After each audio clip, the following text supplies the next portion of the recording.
Sending data over an unencrypted internet connection is like sending a postcard. Your message is wide open for the mailman and any other nosy people to see.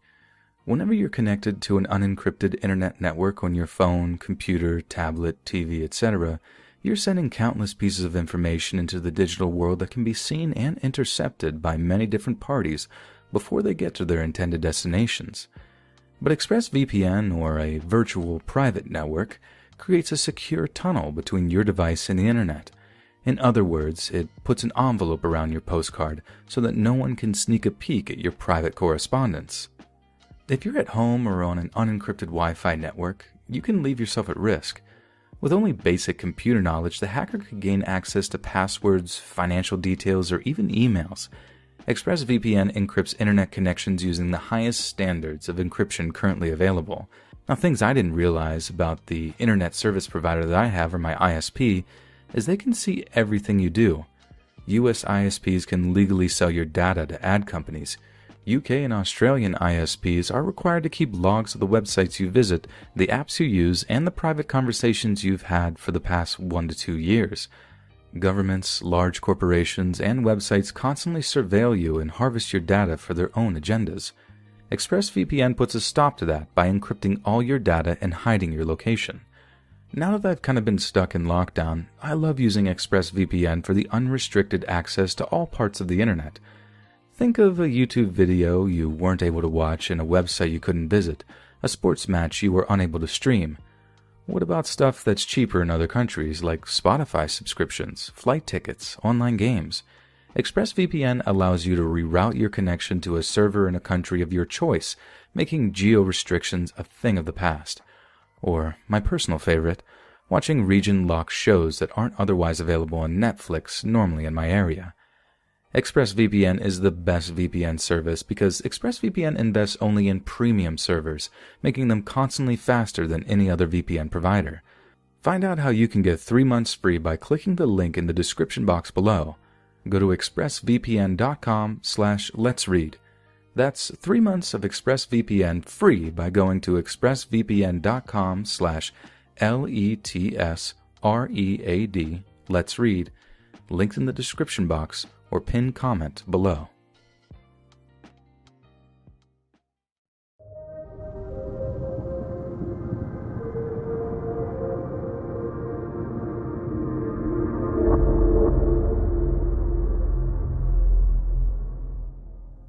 When I was in college, I worked the night shift one summer vacation. I was 19 years old and an average-looking female. I wasn't enthused about having to work a job over the summer, but it was the only way I was going to be able to afford tuition. Working night shift was probably the weirdest experience of my life. It was at the McDonald's drive-thru. I still remember my first night on the job. This lady came in and was talking to someone while she was waiting for us to take her order. She sounded extremely upset, and she was screaming at the top of her lungs. It sounded like it was directed at someone in the back seat. I immediately assumed that perhaps she was abusing her children. I'm a psychology major, so I naturally pick up on stuff like that. She ordered 3 Big Macs and 3 large Cokes, and my intuition has been wrong. When she pulled up to pay for her meal, she was completely alone. I was honestly a little startled. Why would this lady be here, wanting this much food and screaming in her car if she was alone?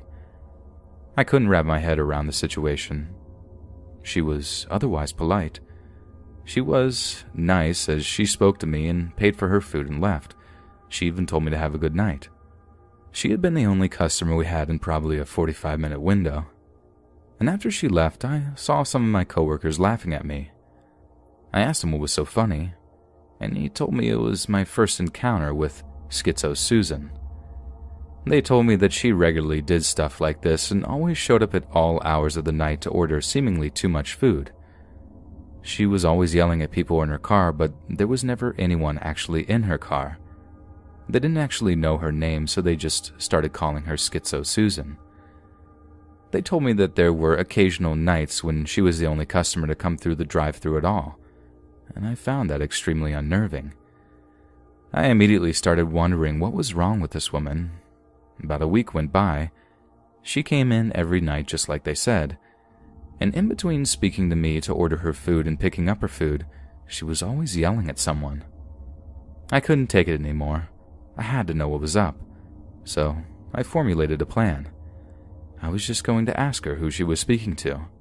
You know, play it off like I thought she was talking to me. It was the best I could come up with without seeming abrasive. I remember it being a Friday night when I decided I was going to go do it. I had chickened out a couple of times, but I figured that since I don't work the weekends, may as well try something new to end my last shift for the week. Well, the night that I did it, I listened into her screaming for a few more seconds than I normally did. You see, I can listen to what people are saying through the McDonald's speaker without them necessarily knowing that I'm listening. If I don't say anything, they would never know. I normally never did this because it's kind of frowned upon. I'm pretty sure there's some kind of rule against it, but I listened for maybe 20 or 30 seconds. I listened for long enough to know that she was yelling at someone named Darian. When she was in the middle of saying something, I interrupted her and said, "I'm sorry, ma'am, were you speaking to me?" She just replied, "No." Okay, I thought to myself. I knew that I had to try something else. I asked her if Darian would be ordering with her. Then she was silent. It wasn't an entire minute, but she just didn't say anything. After the second time of asking her if she was still there, she let out a banshee of a scream. It was the loudest thing that I've ever heard in my life. It really hurt my ears blasting through the intercom. The McDonald's microphone system is already pretty loud, but when someone screams into it, trust me when I say that it's the most unbearable thing you've ever experienced. I was also surprised at how long she screamed. She had one deep, guttural scream going for like 30 entire seconds. In the moment, though, I was scared for my life. I also got really worried that I was going to lose my job. I felt really guilty for asking, like it was my fault for setting her off. In retrospect, I don't think I really did anything horrible to her. Literally just asked her if the person whose name she was screaming just a minute ago was also going to be ordering food. He didn't actually say anything when she screamed. It was just kind of a violent and guttural screaming. I was really taken aback there for a minute. How the heck do you even respond to that? I asked her if she wanted to continue placing her order, and that's when she just drove away. She floored it and drove way faster than she should have. And as she drove by, I saw her face looking at me through the window. It must have only been a split second that I could see her, but I got that one really good look at her. She looked extremely distressed, and as if things couldn't get any weirder, the microphone system stopped working correctly the rest of the night. I think she screamed loud enough to break something in it. That was hands down the weirdest thing to ever happen to me throughout any job I've ever worked. And this weird lady just disappeared after that. She stopped coming to McDonald's altogether. I asked some of the other coworkers how long she has been stopping by for her nightly visits, and all they said was that it was for as long as they can remember, which probably meant at least a year for some of them. I felt somewhat guilty for angering this lady so badly, but I think it is safe to say she probably needs some serious mental help. I haven't worked at McDonald's in a long time, and I don't ever plan on working fast food again. I just hope that wherever that lady ended up, she got the help that she so desperately needed.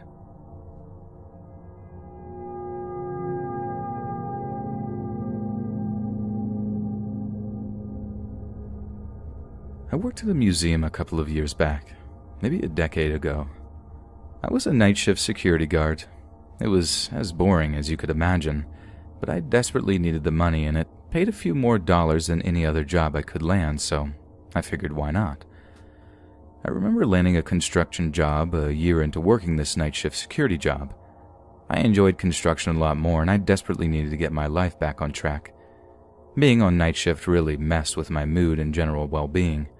The construction job I got had roughly the same pay, so it was a no-brainer even if I had to do a little bit more manual labor. As much as I disliked the job itself, I really liked all the people that worked at that museum. They were actually really cool. I went ahead and gave them my 2 weeks' notice and told them that I would stick around for as long as they needed me to find a replacement. They hired some skinny, pale guy named Justin. When I first met him, he seemed like he was a decent enough guy. After all, it really wasn't my problem once I left. After a couple of shifts with him, though, I noticed that he was an extremely awkward and very strange person. He did this thing where he would change the tone of his voice mid-sentence. It was really strange, and it almost made me feel like he had some kind of mental issue. Trust me, I wasn't being judgmental or anything, and if you heard it yourself, you would probably have had the same concern. Not that I thought that he was dangerous or anything, just a little out there with a possible mental illness, maybe even a speech impediment. But anyway, it was my 3rd or 4th shift training him, and it was an ordinary night just like any other. As weird as he may have been, he seemed somewhat depressed or sad. I caught on pretty easily as he didn't make much of an effort to conceal it. We were making the usual trip throughout the entire museum, which was honestly a pretty long walk. We were probably about 10 minutes into it when I finally just asked him why he seemed so sad. He told me that he was really lonely and couldn't get a girlfriend. Again, if you had one look at this guy, you would probably understand why he couldn't get a girlfriend, let alone his weird personality. I tried telling him that there were plenty of fish in the sea and that he could probably have some luck on the internet. Online dating wasn't as big back then, though. He kind of shrugged his shoulders and just continued being sad. Whatever, I didn't know what else I could tell him. After that point, he became gradually weirder and weirder with each passing night. It was really strange. For instance, he would start going on these massive monologues about the most random things in the world. I only had to stay for a couple more shifts, but it honestly became really intolerable being around this guy. There was one night where he talked for at least 15 entire minutes about the environmental harm of pizza crust. Yes, literally pizza crust. It made absolutely no sense in the world.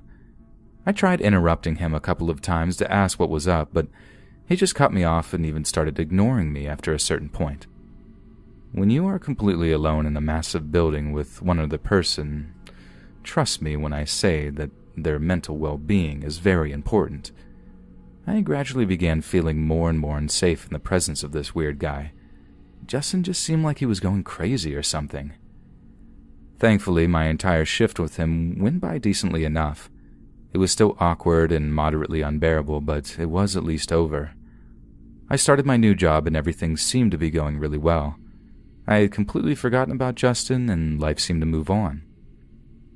I didn't really think about that security job anymore at all. That was until I heard about an interesting story from my friend a few months later. I still kept in touch with a few people from the museum that worked there during the day. We were only Facebook friends, but that was enough for me. One of them messaged me to ask me what I thought about that guy Justin that replaced me. I was honest with her and told her that I thought Justin was really strange and possibly insane or something. And she typed back, "You're going to love this then." She then proceeded to tell me about Justin being fired for completely destroying an entire exhibit on night shift. I guess they came in at the morning shift and found him trying to put it back together. They watched the security footage and this guy literally tried to fight a dinosaur skeleton. I guess he had been acting really weird that night, judging by what she had told me about the rest of the security footage. But the interesting part of the story is that they somehow found out he was on antipsychotic medication. They figured that he probably had stopped taking his medication. That was all my friend knew, and that's all I know. It's really scary how people can stop taking their very necessary medication on a whim, and then potentially have a complete mental breakdown. I started wondering if he had been off his meds when I first met him. All I know is that I'm kinda happy I don't ever have to see Justin again.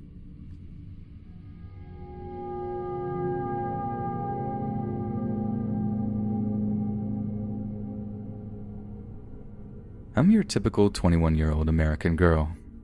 I grew up in the suburbs and had a pretty nice upbringing. Unfortunately, I had been a total party girl up until the time I turned 20. That was when I started getting my stuff together.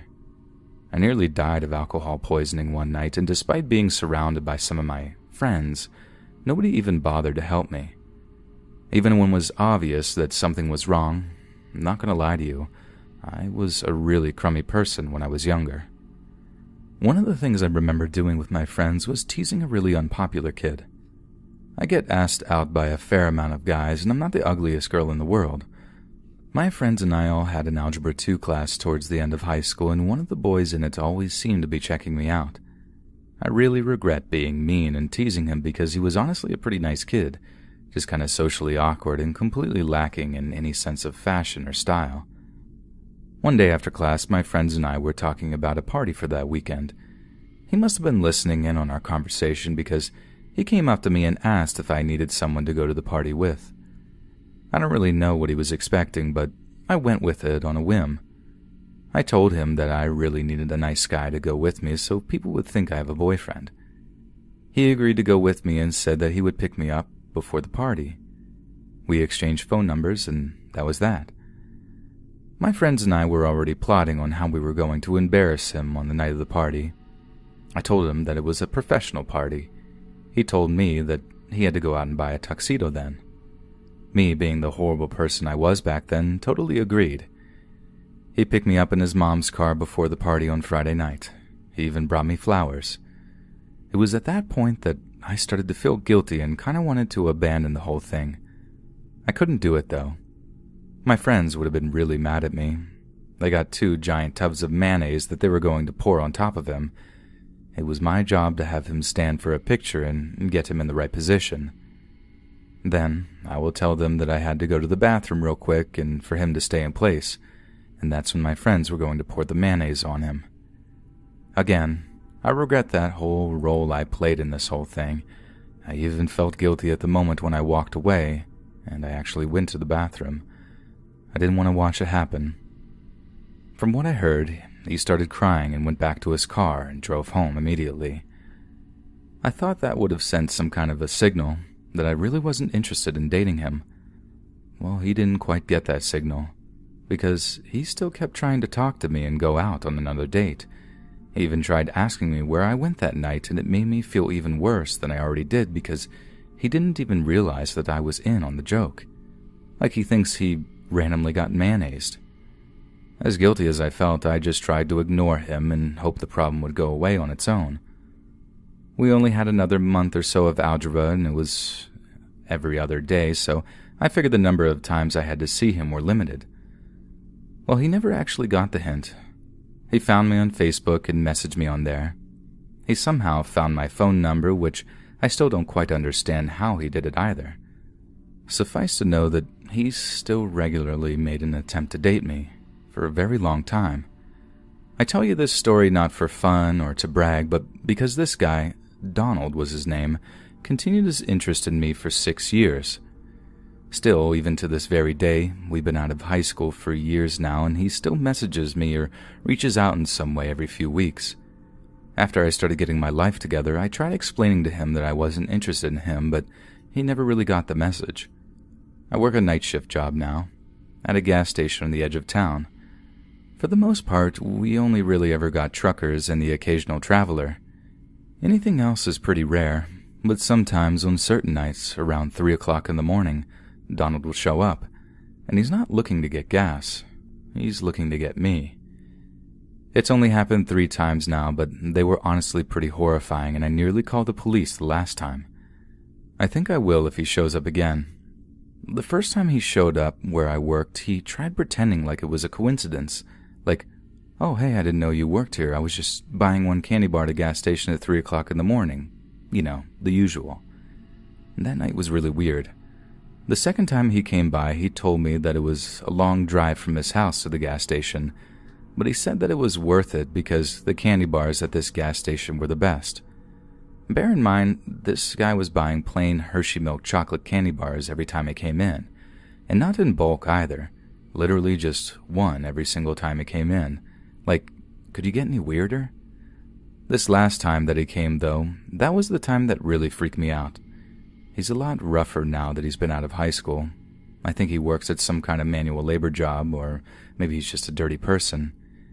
He always looks really disheveled when he comes in. And he walked into the gas station, bought his usual chocolate bar, but instead of leaving, he just stood there. I was standing at the cash register, just kind of awkwardly waiting for him to go, but I handed him back his change and receipt and just watched him stand there and stare at me, like dead-on staring me in the eye.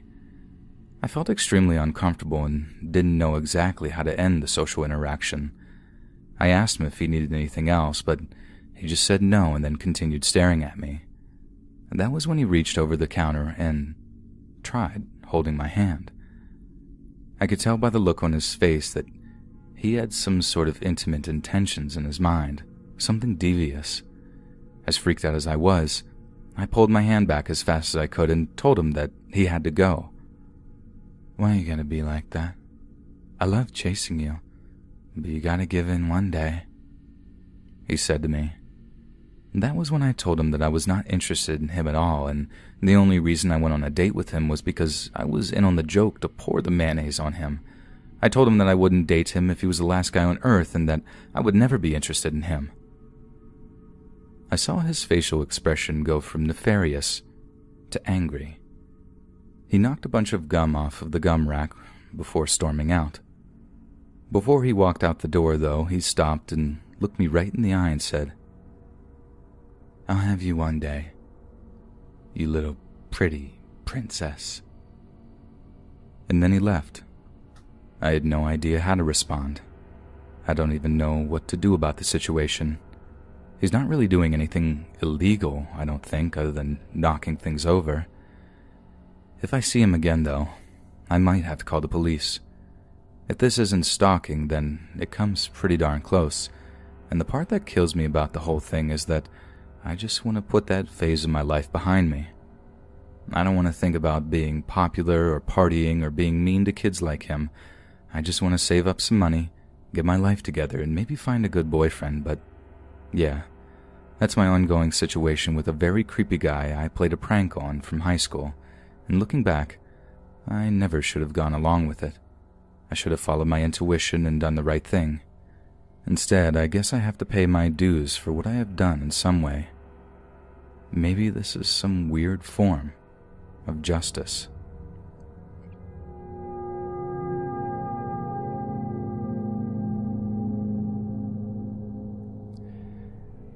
I work at a regional grocery store. I'm a 26-year-old female. I graduated from college with a master's degree in psychology and still couldn't find a job. Due to family circumstances, I wasn't able to get my PhD, which was basically the bare minimum to land any decent paying job. So I was a little stuck. I even had a hard time finding a regular job. I had applied to a bunch of lower positions, but I kept getting rejected because I was overqualified. Over and over again, people told me that I would get too bored on the job, and so they wouldn't hire me.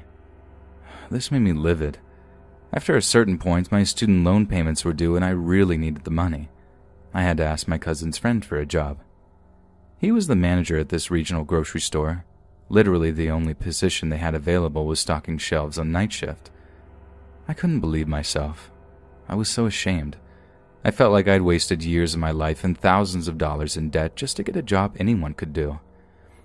But either way, the job itself wasn't all that bad. I was allowed to listen to my earbuds while I worked. This meant I could turn on my favorite podcast while working. My favorite murder, if you're wondering. I must have worked there for about a year before the big change came. Previously, the store closed down at 12 in the morning, but for whatever reason, that policy got changed and it became a 24-hour store with the exception of holidays and Sunday nights. It really sucked. What used to be my podcast and stock the shelves time kept getting interrupted by stupid customers asking where things were. That was fine. I didn't mind helping people out. I worked there after all. But they would literally ask me where the most obvious grocery items were. So many times I couldn't help but think, are you literally blind or stupid? But then there was one night when a very strange man came up to me. He had really buggish eyes. Entire body was round, and he had the longest nose hair I'd ever seen on a human being. It was like he took the hair right off of his head and glued it into his nose. I was down on my knees stocking the bottom shelf with pickles when he touched my hair. I had my hair in a ponytail that night, and he lightly caressed the part of it that was touching my back. I jerked back and asked, "Excuse me?" He tried playing it off like he had arthritis, but I knew that he was just being a creep. I asked him what he wanted. He stood there for a second. He seemed to be thinking of what to say, but only one word came out of his mouth. "You." He walked up closer to me and then started to smell my shoulder. It felt so weird, and I don't think I could have been more creeped out. I told him that if he doesn't need any help finding any items, then I had work I had to be doing. But he kept standing there. He started smiling real wide and then hugged me. "It's okay, darling. I'm going to take care of you." At this point, I was screaming inside of my own head. This freak was crossing a million different lines. I pushed him off of me and ran to get my manager, who was a larger guy. He'd have no problem fighting this creep if it came to it. The creepy guy followed me as I went too. The nerve on this guy. When he saw my manager down the aisle, he must have had second thoughts because he turned around and started running away. I explained to my manager everything that had happened, and he said he'd take care of it if that guy came back again. And that creep was smart, because he waited a couple of weeks before he did come back. He waited long enough that the incident would not be on the tip of anyone's mind. I wasn't expecting him, and neither was my manager. I was standing there stocking a shelf like I always did, and all of a sudden I felt someone tugging my hair. They tugged really hard, and it really hurt my neck. They totally overpowered me and started dragging me across the floor. At this point, I hadn't even realized who it was until I looked up to see that man. He must have dragged me a solid 30 feet to the exit before someone saw what was going on. It wasn't my manager, but it was another one of the girls who worked with me. She started screaming like a banshee and running at him, and for one reason or another, he decided to run away again. I was beyond relieved. I couldn't believe that he was just going to walk up to me and start dragging me out of the store by my hair. What kind of psycho does that? It was all just truly horrifying. This was finally the incident that convinced the store owner that we had to have security if we were going to be open at night. We had a security guard somewhere on the premises after that, and I felt a lot safer. I'm still looking for a job in psychology, and I really hope I can get one soon. I felt like I really needed a break after having gone through all of this.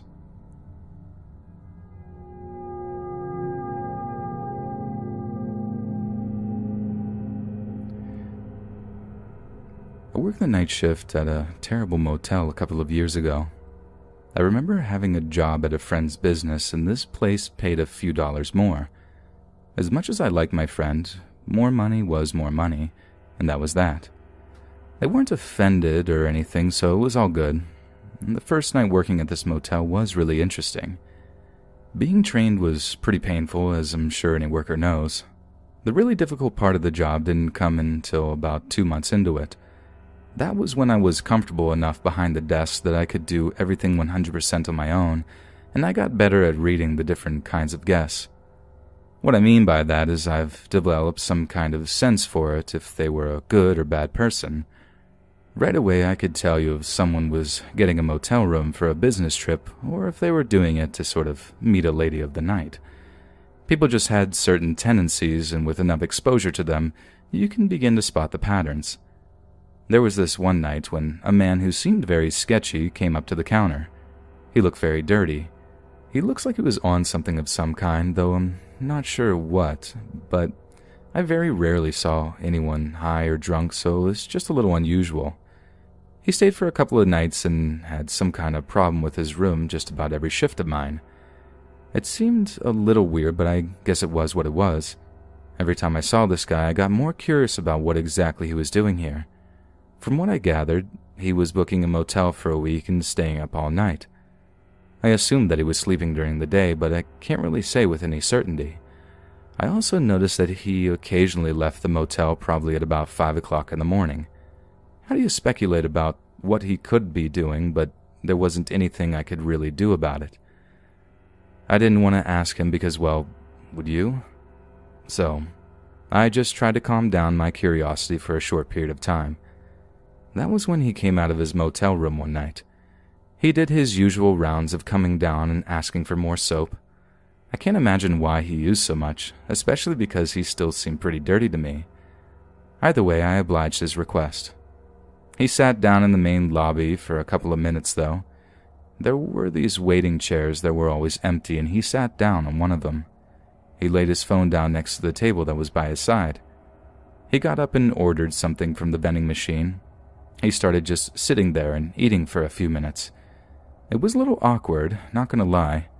For some reason, he randomly said some expletive and walked out of the room. I noticed that he left his phone on the table. He had completely forgotten it. It was a flip phone, so there wasn't going to be a passcode or anything I had to crack. After a minute or two of him being gone, I let my curiosity get the better of me, and I started snooping. I saw one phone number saved, and it was to a contact named Darlene. They had an area code I didn't recognize, and no, I'm sorry, but I don't remember what it was. I just know it wasn't from our surrounding area. They had the weirdest text message conversation I'd ever read in my life. It was extremely vague, but also kind of ominous. My mind instantly jumped to the idea that they were murderers or something. Bear in mind, I was reading these in a panicked state of mind, so I probably did not read them as thoroughly as I should have. The text messages didn't have any time or date stamps, so they could have happened at any time for all I knew. I noticed something weird about the text messages, though. He had texted her more times than she texted him. Whoever this Darlene person was started ignoring this guy. The last text message that I had read was the most recent one, where he texted her asking where she was and if she was going to be showing up tonight.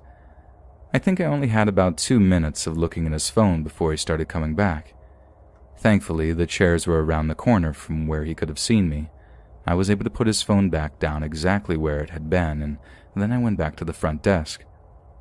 He came back out and went over to grab his phone. I was assuming that he had forgotten it, remembered, and came back. He stood there looking at it for a good minute. I tried not to look at him and be too oblivious about it, but I was pretty sure that he could sense that something was off. He felt my anxiety, or at least I thought he did. He stood there with his back to me for a few more seconds, but then he did something that I didn't expect. He turned around really quickly, really darted and did it in a fast movement. He looked right at me and then started walking up to the front desk to speak to me.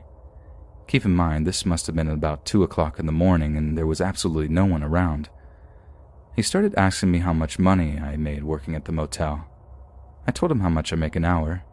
He even started asking me if I wanted to make more tonight. I didn't quite understand what he was getting at. He was a much older man, at least 50 years old. The last thing I was going to assume was that he wanted to have his way with me. After all, I was only 19 years old. He pulled out a $200 bill and put it on the front desk, and told me that he would make it quick if I came up to his room. My mind made the connection and I instantly felt really grossed out. He must have seen the expression on my face change, and I told him that I wasn't interested. This is the point in the story when I started to feel really freaked out. I didn't know what to do. He did not like the fact that I told him no and offered $100 more for an hour. When I said no again, he grabbed me by the arm.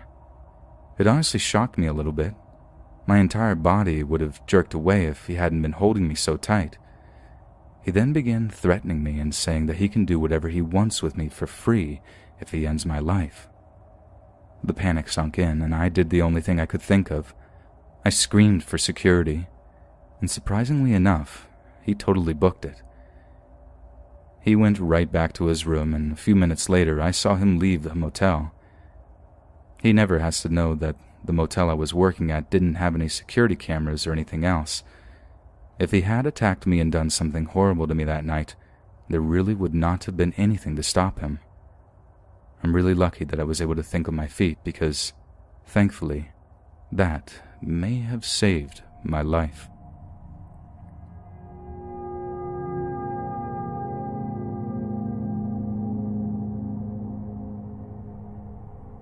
Anyone who's ever worked a night shift job will tell you that it eventually gets old. I remember being really excited about starting my first night shift job.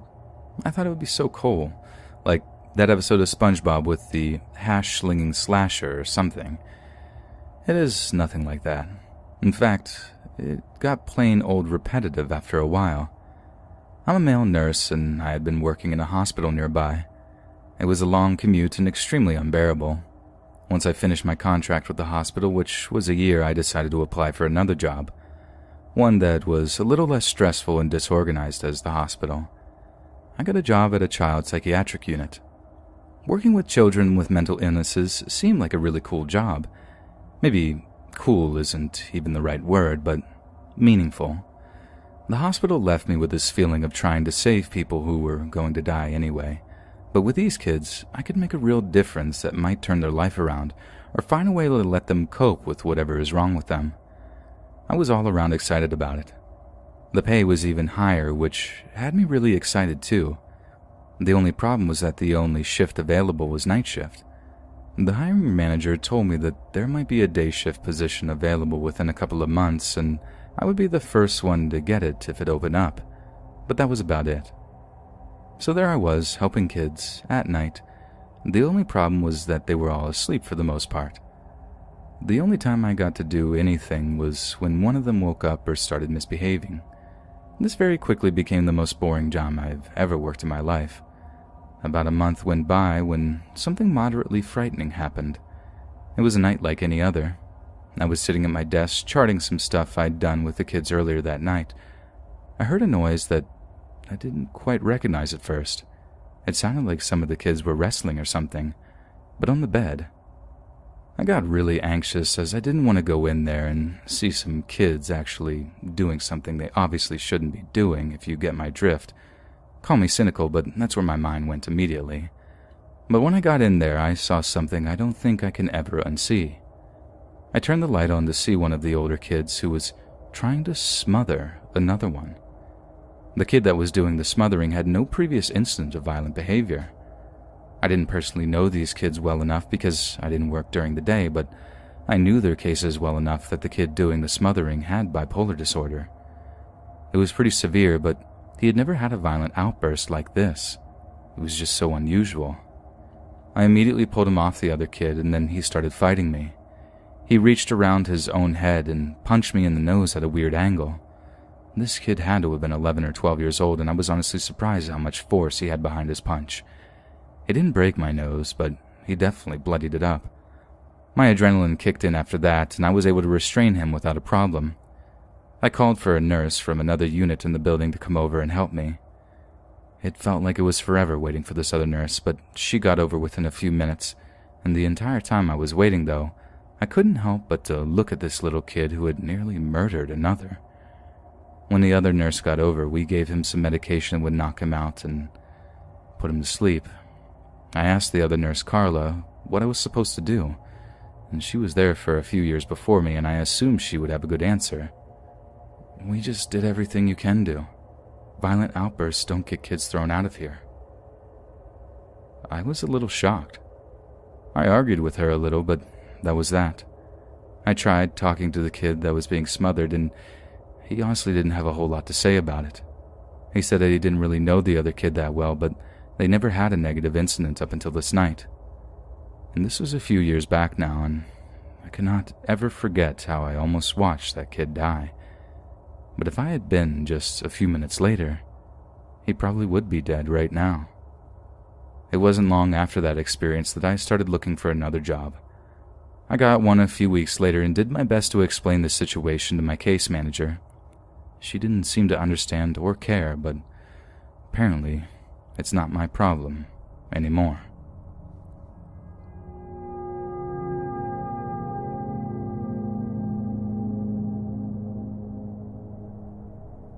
I am openly gay. I had a really hard time growing up, seeing as I was raised in the Bible Belt. My parents literally told me that they would rather me dead than be what I was. And as you might imagine, we're not speaking anymore. I saved up my money and moved to Portland, Oregon a few years back. I was super excited about being able to date for the first time. Having to hide who I was from the entire world and even myself for a couple of years was honestly really difficult. I'm happy with many of the relationships that I've had since I've been gone. I've had about 3 really good boyfriends, and as sad as it is to say that things didn't work out, It was really nice finally feeling the intimacy that I've always wanted. That intimacy with another man started to change, though, with this last guy that I've been dating. I met him on Grindr. I normally try to just date guys that are in my friend group or know a coworker or something like that, but I decided on trying out Grindr because someone recommended it and thought, why not? So, this was how this whole situation went out. I found a really handsome guy. He kind of looks like Taylor Lautner, though he was actually a really tall person and extremely serious. I was really attracted to him from the first time I met him, and it wasn't long before we were being intimate together. Things all took a turn for the worse, though, because he was really into some of the very strange sort of activities that you might see. I know many people have at least thought about experimenting with being tied up and things like that, but this guy was like an extreme version of your worst fantasy ever. I don't really want to go into the details because they are kind of traumatic and personal. I will just leave you with the fact that it was very hard to breathe sometimes, and there were a couple of nights that I was seriously afraid of my own health. I tried talking to him a couple of times about having a safe word, but he never really wanted one. That would be fine, but he just wouldn't stop. I mean, the first time that we tried doing something like that, I was literally screaming and pleading pretty intensely. We had been intimate a couple of times before then, and I think that first horrible experience was about 3 months into the relationship. Finally, he gave in to having a safe word after I pestered him for a few days. But here's the crazy part. He just started to ignore it. The word was bananas. And the first time I said it, when we were messing around, he just kept going. He didn't even pretend that he didn't hear me. He said that he heard me but didn't care. Our relationship quickly turned into the most unhealthy and toxic thing you can imagine. He gradually became more possessive and domineering as time went on. I felt extremely overwhelmed, and he did his best to isolate me from my other friends. It wasn't long into that when I decided I was going to just move away and disappear from him. I was kind of growing tired of Portland anyway, and I wanted to move to Boston. It took me probably about 3 paychecks to save up, but I eventually got it together and moved. I changed my cell phone number and everything. I completely ghosted him, and there was no way he was going to find me again, or so I thought. Right around the time I moved to Boston, I started having some difficulty finding a job. I barely had enough to cover the cost of moving, so I decided on taking the first job that I could get, even if it wasn't in my field. And as stereotypical as it might sound, I'm a hairstylist. I figured it would be no problem of getting a job, and so I tried for a couple of days. The first place they called me back was a mall cop security guard position. It wasn't the best job in the world, but I figured that it was better than being homeless. So I went in for the interview the next day and got the job. I was basically a night shift mall cop. I must have worked there for about 2 months when I fell into a routine there. I would do my shift, go get some coffee at my favorite local diner that is across the street from my apartment, and then I would go to bed. On my days off, I would normally just browse the internet or talk to some of my friends that I made back in Portland. Not that one guy, though. It was a somewhat difficult position because I still had a hard time finding a job as a stylist. None of the salons in the area were hiring, and the only places that offered me a job were barbershops, which just wouldn't cut it for me, especially because they paid even less than the mall cop job. I remember this night like it was yesterday. I was making my usual rounds in the mall. I normally did a lot more walking than was actually required because I thought it was a good way to get my cardio in for the day. I walked up and down the place looking inside of each of the store areas, and everything seemed to be going exactly the way it always did. It was very rarely anything going wrong in them at all night, exactly as you might imagine. I made it all the way to the end of the mall and then started on my way back. On the way back, I noticed something that really bothered me. The mannequins in one of the stores looked like they had been positioned differently. The mannequins looked like they were almost organized in a sort of erotic way. One of them was on its knees with its face in another mannequin's crotch. The one standing up was standing like it had an arm around the other mannequin's throat. I immediately started to get anxious that this was him. I was extremely on guard the rest of the night, half expecting him to pop up out of nowhere and start attacking me or something. And that was probably the scariest night ever. Thankfully, nothing happened, physically at least. Maybe I had just forgotten and started feeling paranoid. Some kind of mind game. I started finding notes in my work bag, though, which I found particularly frightening. They seemed like they were innocent little notes from a secret admirer, but I knew that they were his handwriting. I just knew it. Furthermore, there was no way anyone knew that I was gay at this mall. I didn't really interact with other people too much, which made me so much more suspicious. For a couple of days there, my head was spinning. I was paranoid and freaking out and panicking. I didn't even know what could be happening. What I do know is that 1 week later, he showed up at my new apartment. I remember it being one of the nights I had off. I was eating some almond cookies and watching Netflix. Someone knocked on my door, and when I answered it, there he was, and my stomach dropped. He was just standing there silently smiling at me for a few seconds. I told him that I didn't want to see him anymore. Then he told me that he needed to tell me something really important about one of our mutual friends back in Portland. The naive part of me started thinking that he may have been telling the truth, and he was really just trying to deliver me news. I let him in and offered him an almond cookie. That was when he started choking me. I tried fighting him, but he was honestly a lot stronger than I was. Something else happened before I left, and I'm going to let your imagination fill that in. I don't want to think about that night too much. I called the police when he left later that night. I think some part of him believed that I enjoyed what he was doing, and I really didn't. I told him a million different ways, and now he really crossed a serious line. Just imagine this happening to you. It was the worst thing I've ever experienced. Thankfully, he's currently sitting in jail. He wasn't expecting me to really call the cops this time, but I did. And that sick monster can rot in there for as long as he should. I will press charges, and there's no way I'm going to let him do this to anyone else ever again. Hey friends, thanks for listening. Be sure to subscribe and click that notification bell to be alerted of all future narrations. If you got a story, be sure to submit them to my subreddit, r/Let's Read Official, and give and receive feedback from the community, and maybe even hear your story featured on the next video. And join my Discord to interact with me and other listeners directly. And if you want to support me even more, grab early access to all future narrations for just $1 a month on Patreon, and maybe even pick up some Let's Read merch on Spreadshirt. And check out the Let's Read podcast, where you can hear all these stories in long compilation form and save huge on data, located anywhere you listen to podcasts. Links in the bio. Thanks so much, friends, and remember, toaster strudels will become the next Call of Duty.